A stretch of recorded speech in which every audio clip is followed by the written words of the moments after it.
Mon peuple, soyez bénis. L'histoire de Adam et Ève et le serpent nous a été mystifiée. Mystifiée dans le sens qu'il nous a été apporté dans la Bible, mais pas avec beaucoup de détails. De telle sorte que le verset, le chapitre peut être interprété à confusion.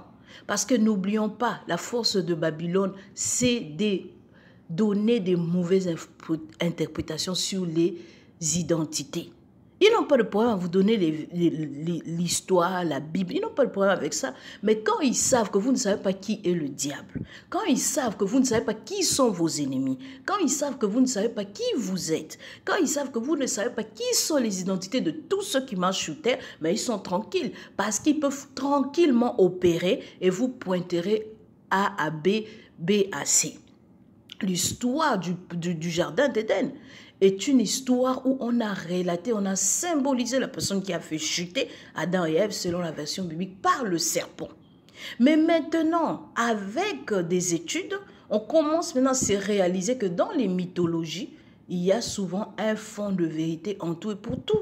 Je vous ai lu l'histoire de Segbo Lissa qui raconte avec Dada Segbo dans le vaudou. Vous pouvez apprendre de la vérité dedans. Ce qu'on a voulu faire du peuple hébreu, c'est de le borner à la Bible seulement pour qu'il pense que la Bible égale la vérité. La Bible n'est pas la vérité. La Bible contient des vérités. Et la vie que nous vivons contient des vérités. Les histoires, l'archéologie, les preuves archéologiques contiennent de vérités. Les mythologies, ceux qui disent mythologie là, vous allez apprendre beaucoup de choses parce que beaucoup de ce Dieu qu'on dit dans les mythes se retrouvent dans notre Bible. Ce qui indique qu'on ne peut pas nous burner. Maintenant, on commence à comprendre que quand ils ne veulent pas empêcher que nous sortons de la Bible, on vous dit soyez biblique, c'est pour vous empêcher de comprendre, de connaître parce que quel que soit Satan, Satan est faillant. Pourquoi? Parce que Satan opère avec le mensonge et le mensonge est et sera toujours faillant. Il n'y a que le Tout-Puissant qui aime la vérité, qui se tient dans la lumière, qui est infaillible. Satan est faillant. Tout être humain qui choisira sur cette terre-là de servir la cause du mensonge va faillir. C'est comme ça, systématique. Donc c'est pour ça qu'il est important de se ranger du côté de la vérité, même si les gens ne vous comprennent pas. La vérité tient, la vérité subsiste, la vérité peut se lire en tout et pour tout. La vérité se vit et le mensonge se décèle. Donc, nous allons confirmer ici que ces histoires qui racontent que c'est Lilith, ce serpent, se confirment, mes bien-aimés. Nous allons lire dans Deutéronome, au chapitre 16, verset 21. Là-dedans, j'ai toujours été façonné par une chose. J'ai vu que le Tout-Puissant dit au peuple hébreu qu'il ne veut point entendre parler de Asherah. Et nous savons que Asherah, qu'est-ce que ça veut dire? Asherah voudrait signifier Astarté. Et qui est Astarté? C'est celle qu'on a maintenant changé de nom par Vatican et a donné, inventé un nom avec leur latin de Lucifer. Donc le Tout-Puissant parle de Asherah ici, et, ou bien qu'on l'appelle Astarté, ça dépend de version. Mais il y a des Bibles telles que la Louis II, quand vous lisez, vous pouvez passer à côté. Mais ce n'est pas que je passais à côté, c'est parce que nous ne comprenons pas beaucoup de choses, mon peuple. Vous savez pourquoi, d'où vient l'idée de bois, d'où vient l'idée des idoles fabriquées en bois et d'où principalement qui est souvent fait en idole de bois. C'est Asherah et aussi Baal, le dieu soleil. Asherah. Et pourquoi on renvoie toujours le bois à Asherah? Pourquoi on renvoie l'arbre? Parce que certaines versions vont vous parler du bois, d'autres vont vous parler de l'arbre, d'autres vont vous parler typiquement carrément de Asherah.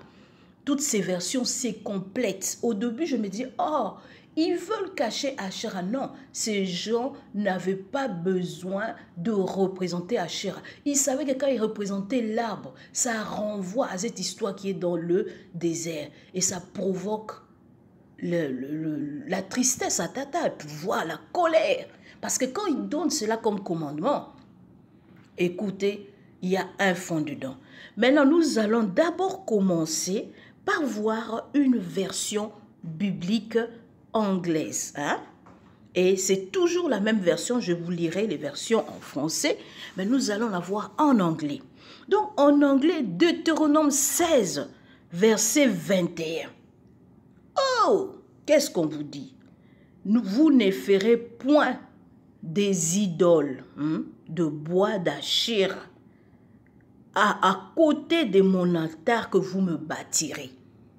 Donc, on aimait, c'est cette culture que vous avez vue dans le vaudou, que vous voyez Achéra aime toujours s'associer à Segbo, Dada Segbo. Elle ment aux gens que non, je suis sa sœur, nous formons un. Et Achéra ne forme pas un avec le Tout-Puissant.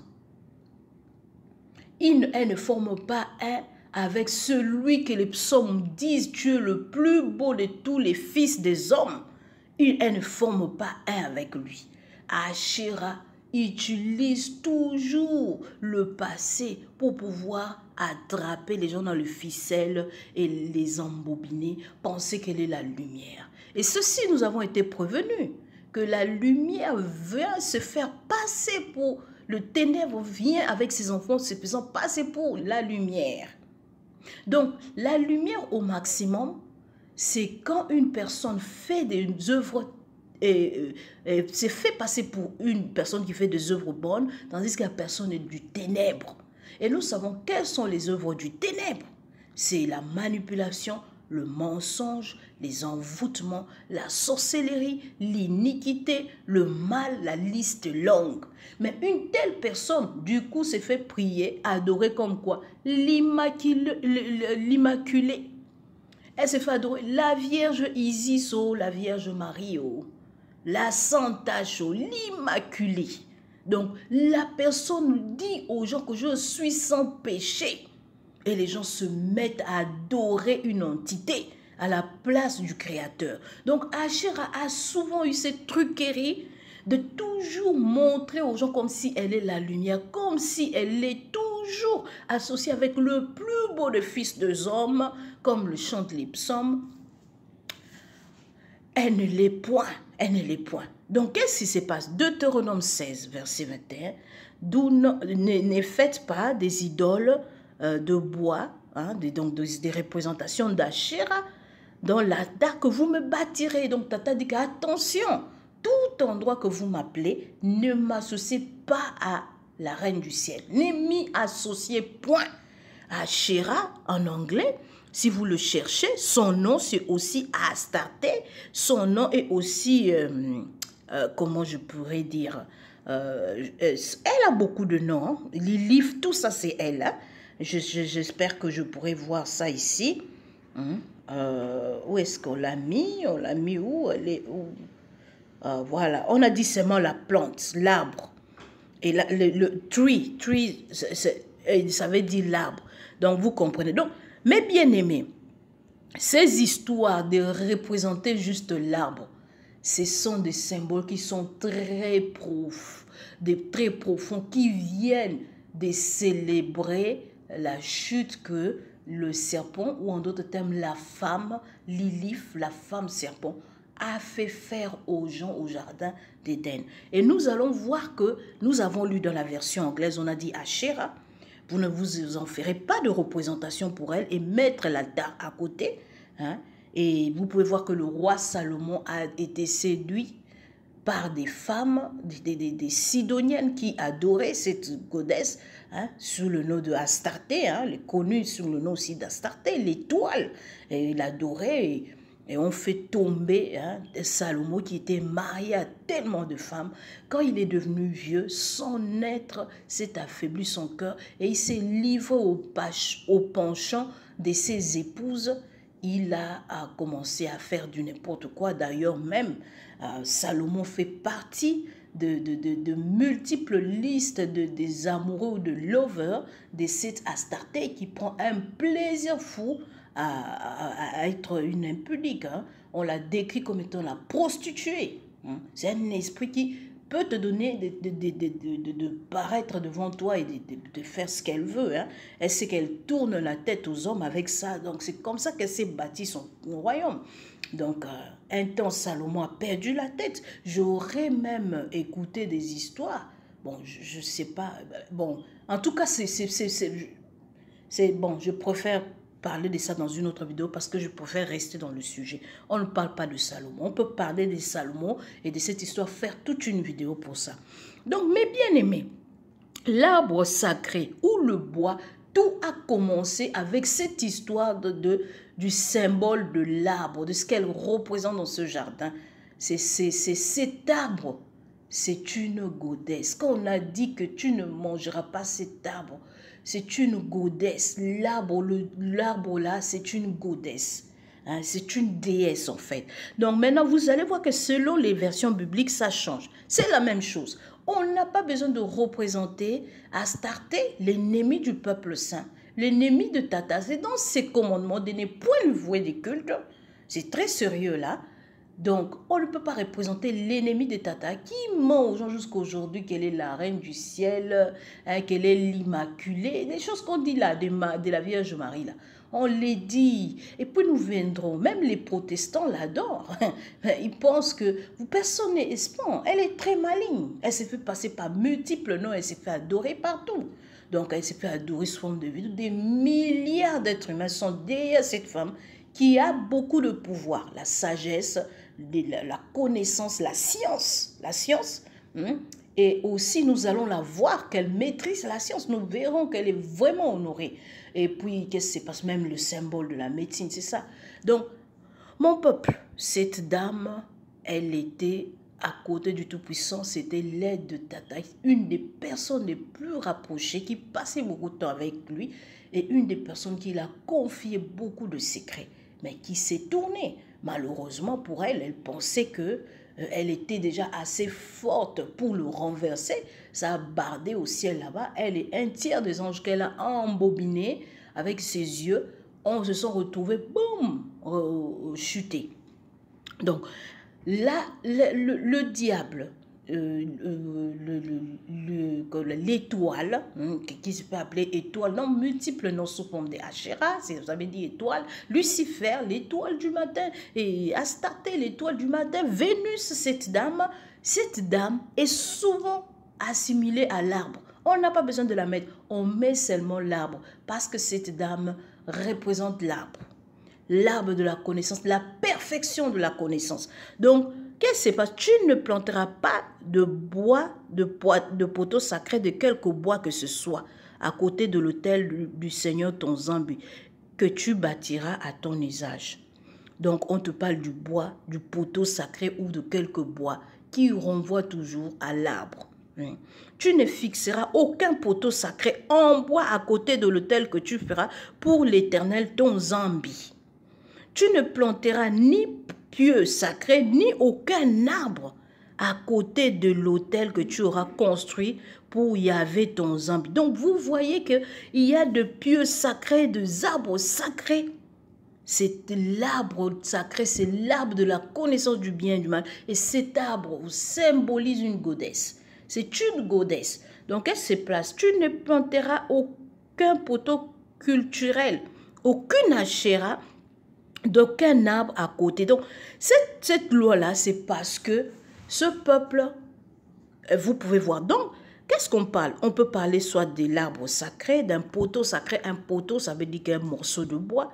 Donc, pourquoi les idoles ont commencé avec ce symbolisme de l'arbre? L'arbre, c'est un symbole de la godesse, l'arbre sacré. Donc, ça veut dire aussi l'arbre du bien et du mal, c'est la godesse. C'est la godesse, l'arbre du bien et du mal. Donc, mes bien-aimés, donc vous pouvez voir par ces multiples, vous ne planterez, Moïse dit, vous ne planterez ni poteau sacré, ni arbre sacré à côté de l'autel. Toute aucune autre sorte d'arbre comme poteau sacré, ni poteau sacré, ni arbre sacré. Tu ne fixeras aucun poteau d'Achéra. Donc, une représentation d'Achéra.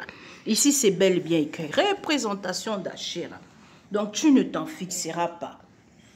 Et qu'est-ce qu'on continue à dire ici? Ne plante pas pour toi d'arbres sacrés. Donc, souvent même, les gens pouvaient faire l'arbre. Donc, d'où aussi l'idée en Afrique, dans l'Éden, des gens qui aimaient toujours peut-être tenir compte des conseils sur l'arbre. Vous, bien aimés, nous voyons maintenant la profondeur de cette histoire d'arbre qui est sacré et qui est honoré dans ce monde. Nous comprenons la profondeur. La godesse est souvent symbolisée par un arbre. Donc, on ne peut pas dire seulement que tu as consommé la godesse. On peut juste dire tu as consommé l'arbre. Oh non! Les choses sont très profondes. Les idoles, c'est une histoire pour mettre Tata en colère, pour lui faire penser de la manière comment Asherah a fait tomber cette terre et a fait tomber les hommes. Donc, tu ne fixeras aucun poteau d'Asherah en bois à côté de l'autel et ne plante pas pour toi d'arbres. Tu ne planteras pour toi aucun poteau de bois à tes côtés. Tu ne planteras pas de pieux sacrés de quelque bois que ce soit. Tu ne planteras chez toi ni bousquet ni arbre quelconque. Bousquet, ça veut dire petit arbuste aussi. Donc, vous voyez, toutes ces choses, parce que ce sont les symboles de Asherah.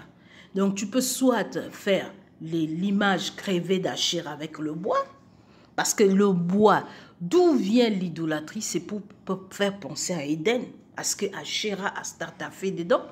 Ou bien soit tu peux te planter même tout un arbre, même tout bousquet, c'est petits arbres, hein, ce sont des petits arbres, les bousquets. Hein. Ce sont des petits arbres, vraiment petits. Ce sont des arbres qui sont vraiment petits, les bousquets. Non, aucune espèce d'arbre. Donc, ce n'est pas important. Hein. Donc, qu'est-ce qui se passe? Les gens voudraient que cet arbre soit seulement peut-être le pommier. Ça, c'est ce que l'Occident a fait. Mais de la bouche de Tata, nous commençons à se réaliser que c'est arbre sacré. C'est un arbre que tu fais pour commémorer la chute des Asherah sur Adam et Ève. Waouh, quelle profondeur! Oh là là, donc les idoles en bois ont pris leur origine pour commémorer Astarte et Asherah avec la chute. Hein? Parce que quand on te dit tu ne te feras aucune idole quelconque avec du bois selon la version Bible Ségon, hein?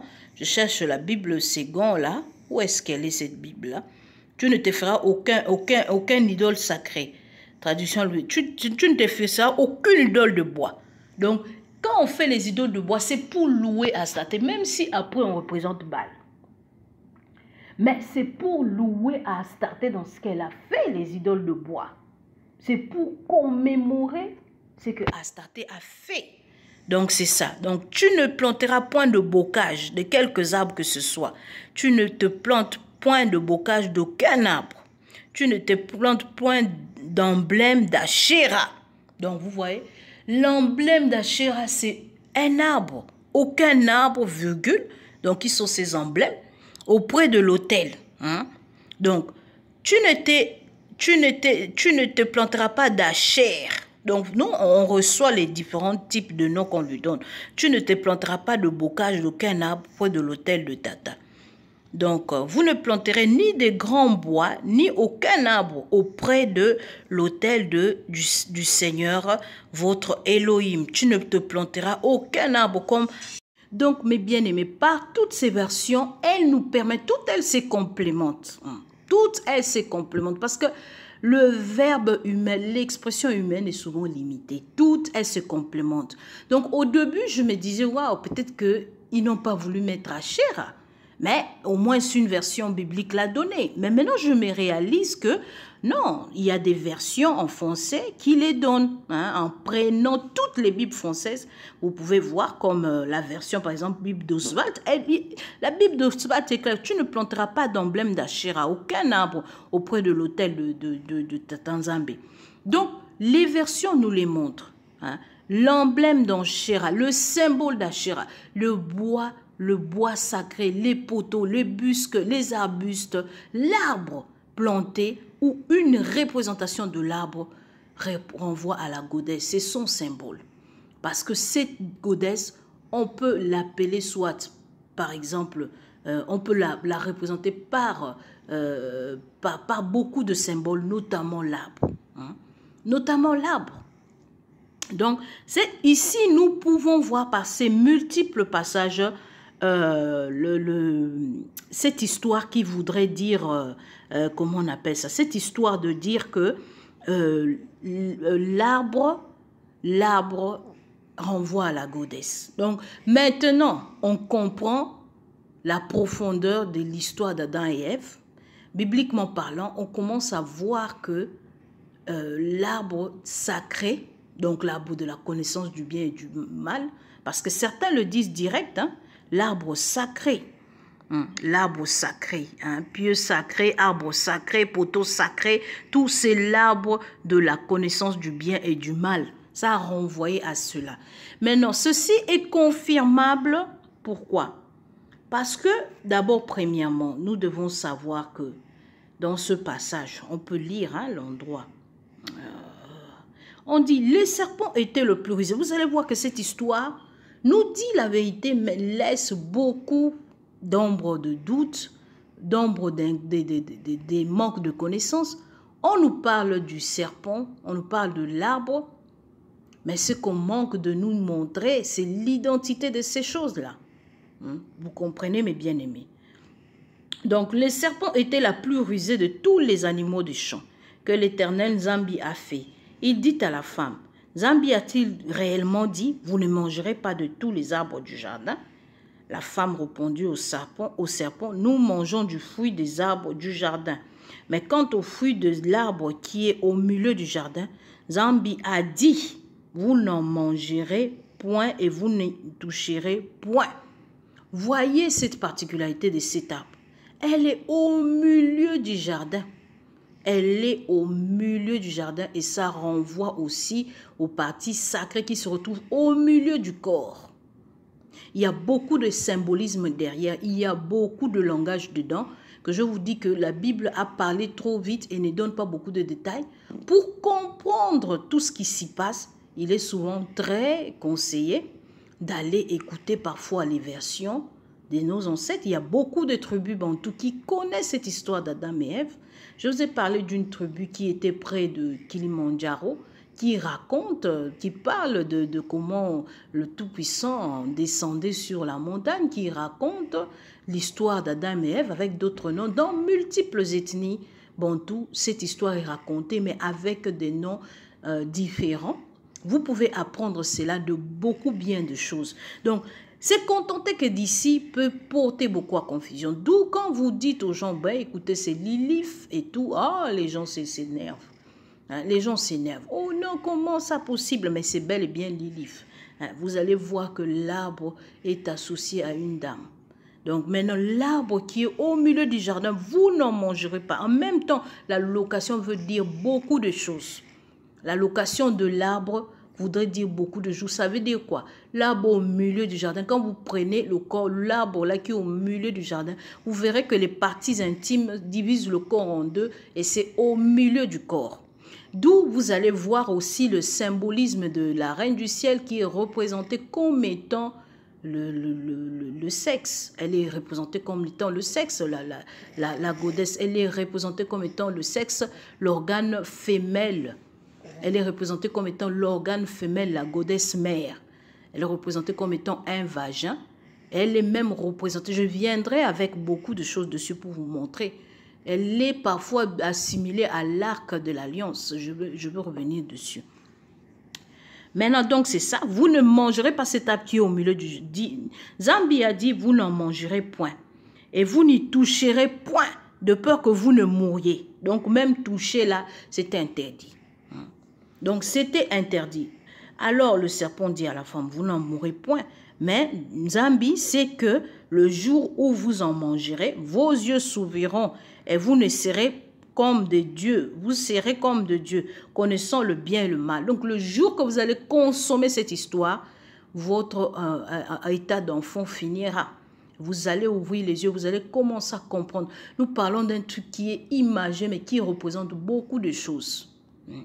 L'arbre qui est au milieu, c'est l'arbre sacré. C'est cet arbre de connaissance du bien et du mal. Et c'est cet arbre qu'on représente souvent à Asherah, ou que dans Deutéronome 16, on peut vous dire, vous ne pourrez pas des images d'Asherah ou de l'image de l'arbre sacré. Ça renvoie à cette histoire Donc, que tu représentes cette goddess sous forme de vagin, que tu la représentes sous forme d'arbre, c'est la même chose. Mais l'arbre de la vie, c'est l'arbre sacré, c'est elle. L'arbre de l'autre, il y avait aussi l'autre arbre. Hein? Il y avait aussi l'autre arbre. Donc, la femme vit que l'arbre était bon à manger, hein? Agréable à la vue, et qu'il était précieux pour ouvrir l'intelligence. Elle prit de son fruit et en mangea. Donc, elle en donna aussi à son mari qui était auprès d'elle. Donc, elle a donné à Chéra à son mari là. Et son mari en a consommé. Hein?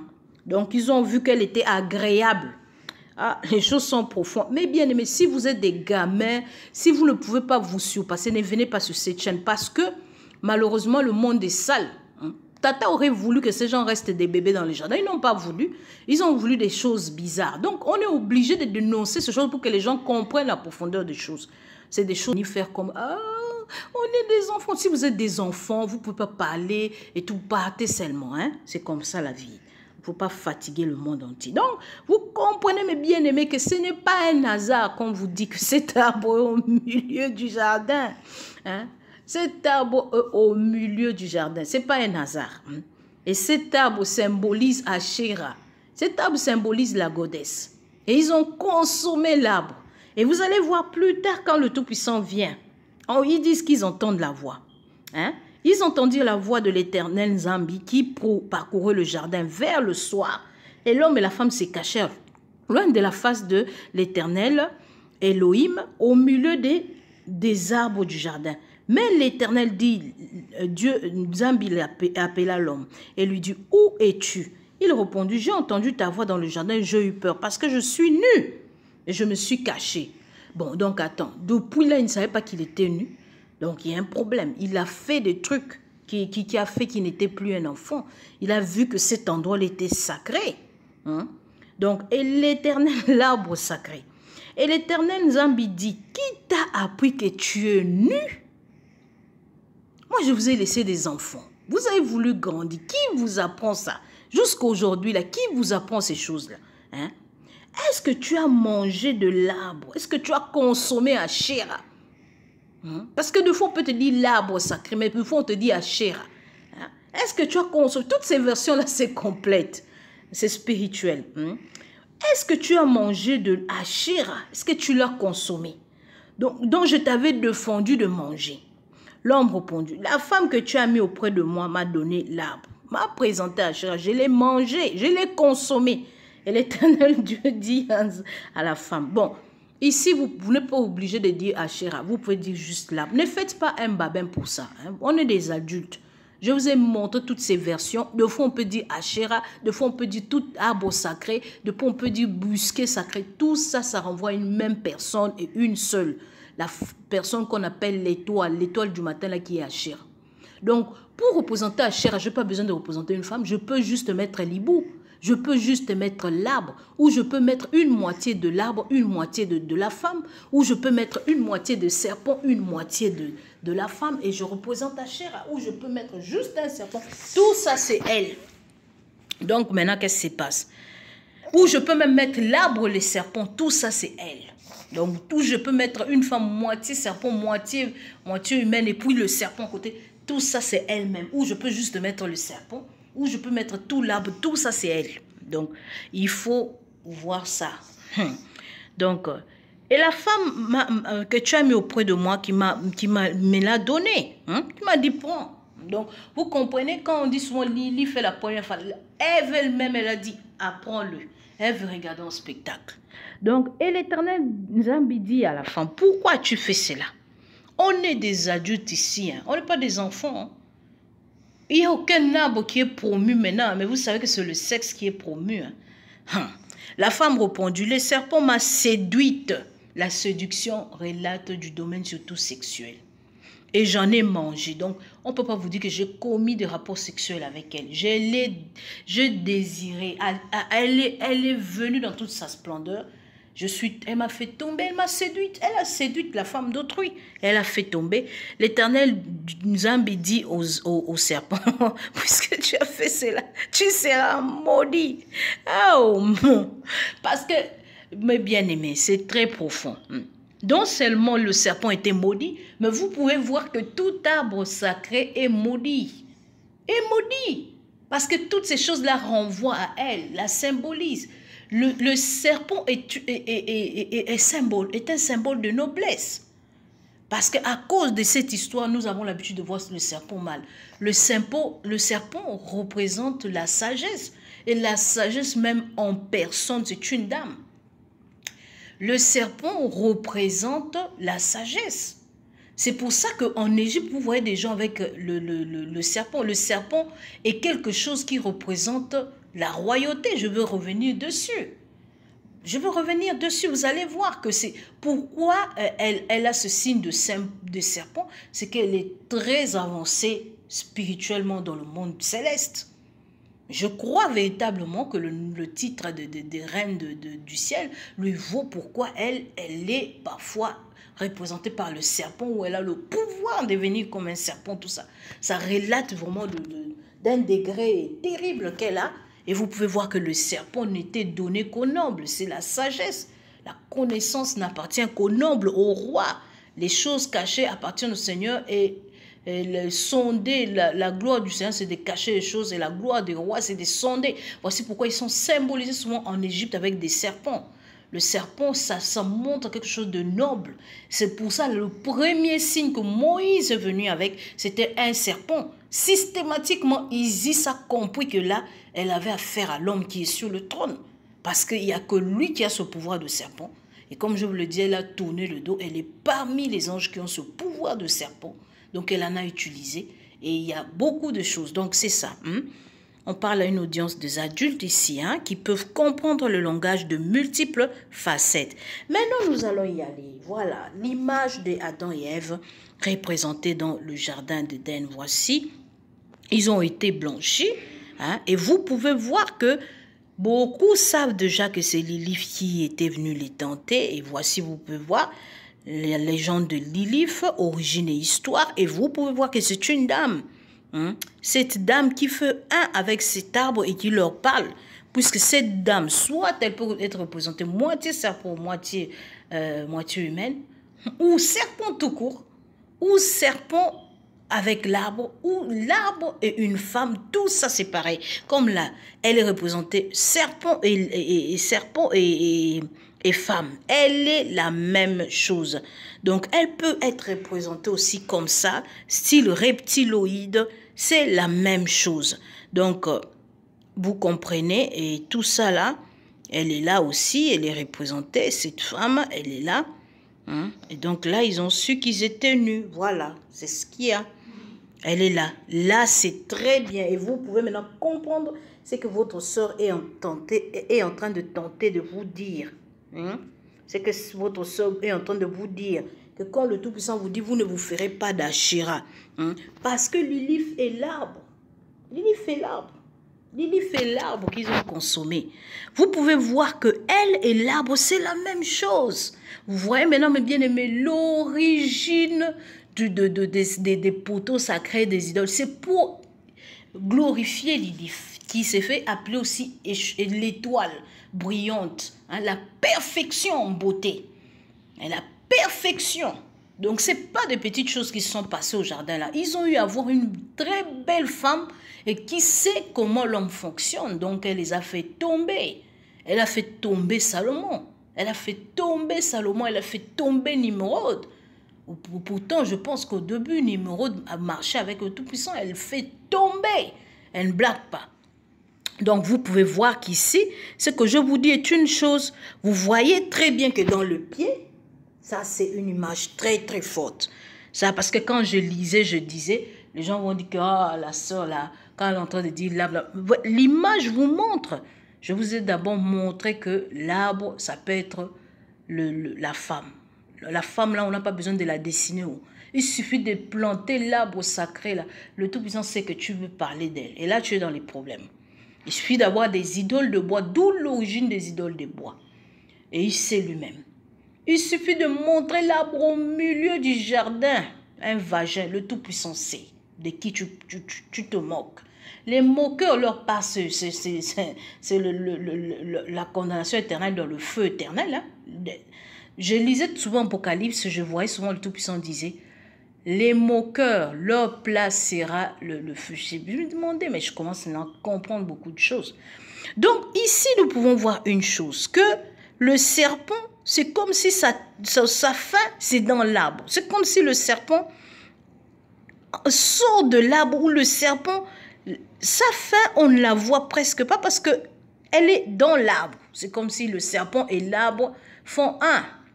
Ce serpent est autour de cette dame. Et cette dame est quoi? Elle est l'arbre qu'ils ont consommé. Et qu'est-ce qu'on vous montre? Adam a vu une belle femme. Et qu'est-ce qu'Adam a fait? Adam a touché quelque chose. Mais quelque chose qu'on vous montre comme un fruit. Mais ce fruit ici, qu'est-ce qu'on vous le montre? On vous montre que ce fruit, Adam le touche. C'est comme si ce fruit était le sein. C'est un... Vous savez, la peinture parle. Elle exprime beaucoup de choses. Elle exprime beaucoup de choses. Mais ici, une chose est sûre, vous pouvez ne pas être d'accord avec moi de tout. Vous allez voir que les pieds de la dame font un avec l'arbre. Ses mains, ses bras, ce sont des branches. Adam touche le fruit, ça finit au bout. Ce fruit, comme si quand au bout ça finit vert, mais ce fruit-là est le sein. Et pourquoi Ève a-t-il mis l'autre fruit au milieu du jardin qui est juste à son sexe comme pour cacher? Et sont-ils en train de nous parler? Donc, et quand on le montre, veux-tu nous montrer quand ils élèvent que c'est ce qu'Ève a consommé? Ça dit beaucoup, ce dessin dit beaucoup de choses. Ça, c'est quelqu'un qui est initié loin, qui a, par l'image, dit beaucoup de choses aux gens. Mais je ne sais pas si les gens vont comprendre que le serpent, c'est une dame. Elle et la femme font un. Je fais une vidéo pour dire Mami Wata et le serpent, je vais l'annexer. Vous verrez que deux fois Mami Wata vient moitié serpent, moitié humaine. Deux fois, elle vient comme une femme. Deux fois, elle peut décider, elle vient moitié femme, moitié serpent et un serpent avec elle. Deux fois. Donc, tout ça, c'est elle. Donc, mes bien-aimés, ces dessins peuvent nous faire comprendre la profondeur de pourquoi dans Deutéronome 16, au verset 21, le Tout-Puissant dit, tu ne te feras point de représentation de quelconque de Asherah. Tu ne t'en feras point de représentation. On peut véritablement voir cela. On peut véritablement voir cela, mes bien-aimés. Donc, mes bien-aimés, vous avez vu, cette photo est illustrative. Ne vous en faites pas, ils ont été blanchis. Ce n'est pas important. Nous le savons que l'histoire a été blanchie. L'histoire a été véritablement blanchie et nous le savons tous. Nous ne devons pas nous limiter à ça. L'histoire a été blanchie. Donc, nous voyons qu'est-ce qu'il a pu consommer. Et nous voyons et nous comprenons beaucoup de choses. Elle est l'arbre.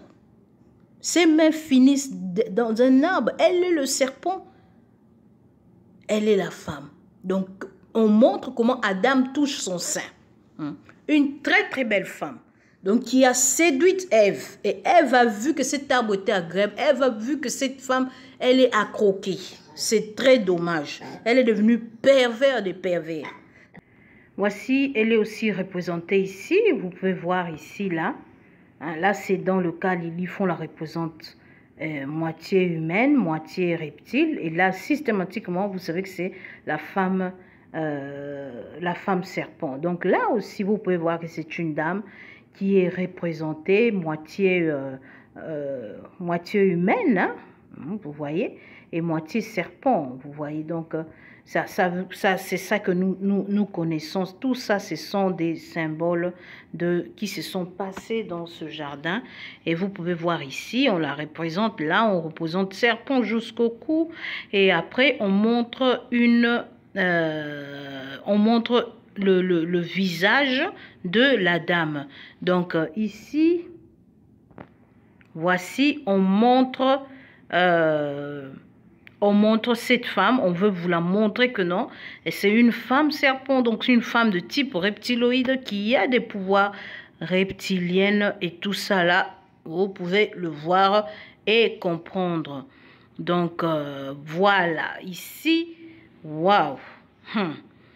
Vous savez, ça c'est l'image de Marcangelo. Vous pouvez voir qu'il y a quelque chose qui est très différent dans cette image de Marcangelo. Je pourrais en faire des vidéos et vous faire une comparaison. Vous savez d'habitude que quand il dessine, il a toujours une femme à côté de lui. Mais qu'est-ce qui se passe quand il est maintenant en train de les chasser du jardin? Ici, cette image de Marcangelo, je ne sais pas si ça c'est celui qui l'a fait, mais quand Marcangelo le dessine, il montrait toujours des petits bébés anges comme ça. Ne vous en faites pas des couleurs. Hein. Allez au-delà des couleurs, cherchez la connaissance. N'ayez pas de barrière. Ne vous faites pas de barrière. Donc, toute chose vous pouvez apprendre. Ce qui n'est pas correct, vous le jetez. Donc, Marcangelo, quand il a fait, il dessinait cet homme avec une femme à côté de lui. Et beaucoup des anges, des anges, des anges. Mais si vous pouvez remarquer que cet homme est seul et il a des anges. Il n'y a plus une femme à côté de lui. Ça parle beaucoup et je pourrais vous montrer deux images comparatives et vous pouvez vous-même voir que effectivement il y a quelque chose qui s'est passé. Donc vous pouvez voir ici et là, on vous montre que c'est une dame, hein, c'est une dame là qui est là et qui est venue les initier au mal, hein, vraiment au mal. Et là, vous pouvez voir.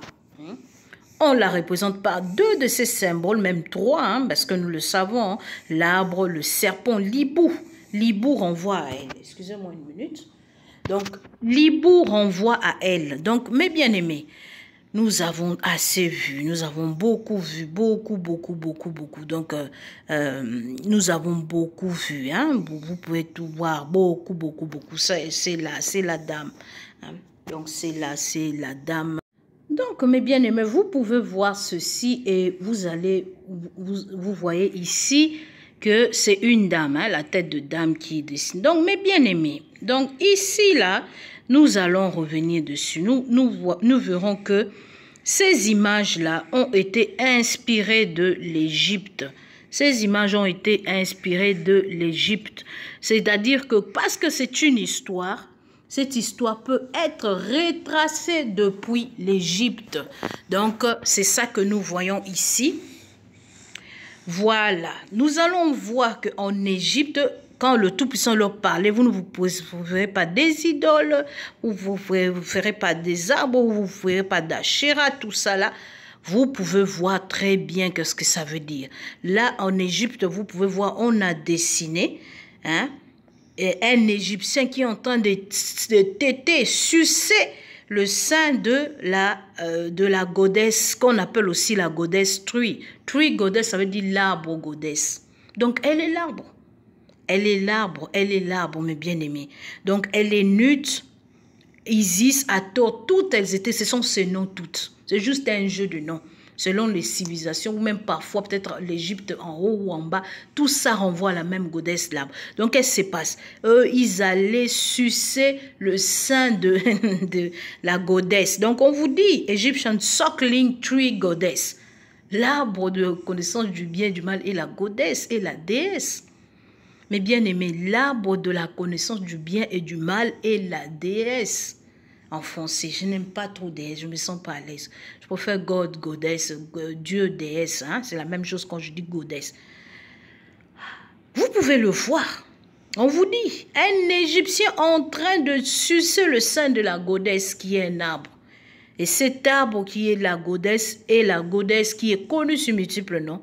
On la dessine comme étant Isis, qu'on la représente comme étant Isis, ou Hathor qu'on la représente aussi souvent sous forme de veau, d'où le veau d'or, et les cornes viennent de ça, ou Nut, on la représentait toujours sous forme d'un arbre, d'où on comprend le souci des tatas de dire que ne vous faites pas des arbres, ne vous représentez point d'arbres. Ça fait penser à cette histoire du jardin. Hein, donc vous voyez, mais mon peuple, qu'est-ce que ça voudrait dire ici là? Hein, donc nous voyons. Et ici, vous voyez, elle est complètement assimilée à un arbre. L'arbre que les gens viennent consommer. Hein, vous pouvez voir ici. On vous montre et ici, on pose toujours la même question. Les Égyptiens en train de sucer l'arbre. Donc, sucer l'arbre. Donc, ici, on ne vous a pas montré que ici, un sein, on vous dit, il suce l'arbre. Donc, ils sont en train de sucer l'arbre qui est la goddess. tout ça là, vous pouvez voir ici, hein, qu'est-ce qui se passe. Vous pouvez voir, mes bien-aimés, vous pouvez voir ces différents dessins qui veulent représenter la goddess. Donc, mon peuple, vous pouvez voir, elle est là. Hein? Donc, elle est là. Elle est l'arbre complètement, mes bien-aimés. Si vous faites attention, vous verrez qu'elle est l'arbre. Hein? Vous pouvez voir que son corps fini est l'arbre. Et vous pouvez voir que ces gens viennent la consommer. Hein? Donc, c'est ça qui se passe. Mais bien aimé, la vidéo s'étend. Donc, je veux revenir parce que j'ai encore beaucoup à dire. Je veux revenir dessus. Vous pouvez voir que les gens ont tiré ces histoires de ça. Pour pouvoir penser à la goddess, eh ben, ils vont faire ces l'arbre. Donc, je peux encore revenir dessus. Donc, mes bien-aimés, je m'excuse vraiment. La vidéo s'étend trop. Je veux revenir dessus. Nous allons aller en profondeur, comprendre quand on parle de l'arbre, eh ben, il s'agit de la reine du ciel, de la goddess mère ou déesse mère, donc la déesse principale qui veut dire Isis, connue sur Lilith, toutes ces choses. Donc, mon peuple, j'espère que vous avez été bénis, mais je m'excuse, la vidéo s'étend trop. J'aime pas trop faire des longues vidéos, mais on reviendra dessus sur cette vidéo en allant plus en profondeur dans l'Égypte, voir que l'histoire peut se connaître, se lire, se voir de différentes manières. Soyez bénis, merci beaucoup. Que Tata Nzambe veille sur vous.